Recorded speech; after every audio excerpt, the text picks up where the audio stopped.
Isang araw, abala ang magkaibigan habang naglalaro at nagtatawanan.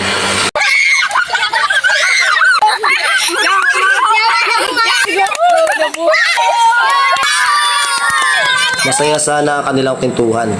Ngunit hindi may iwasan na magkaalitan, pikunan ang mga kaibigan. Kaya ito, pakinggan nyo kung ano ang kahantungan.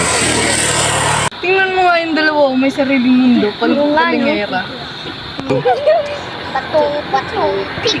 Tala na nga mga palingera yung dalawa. Sige.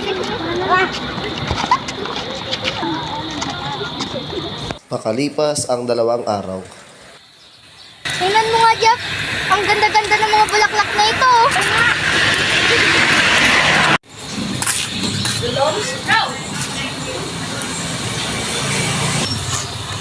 Asa na kaya si Jab-Jab na yun? Jeff, umuwi ka na. Lex, parang tinatawag na ako ni Mama. Tara, umuwi na tayo. Tara na.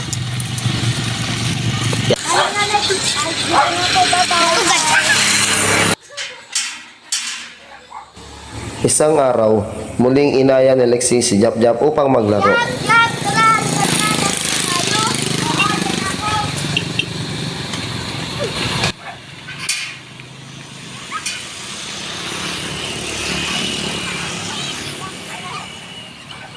Malungkot na naglalakad ang tatlo dahil nakalitan nila ang ilan nilang mga barkada. Tara.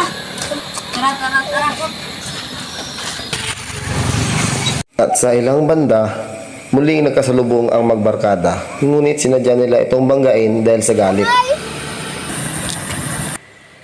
Nasaktan at mas nagalit si Lexie dahil sa ginawa ng kanyang mga barkada. Agad naman itong tinulungan ni Jab-Jab at dali-dali silang umalis. Makalipas muli ang 3 araw, ay masayang naglalakad sa daanan sila Dudoy, Nini, Casey, Swania at Kian. Hinahanap nila ang dati nilang kaibigan upang makipaglaro muli. At nakita nga nila ito sa court at masaya ulit silang nagkukwentuhan sa loob ng court. Ang dating magkaaway ay magkaibigan muli.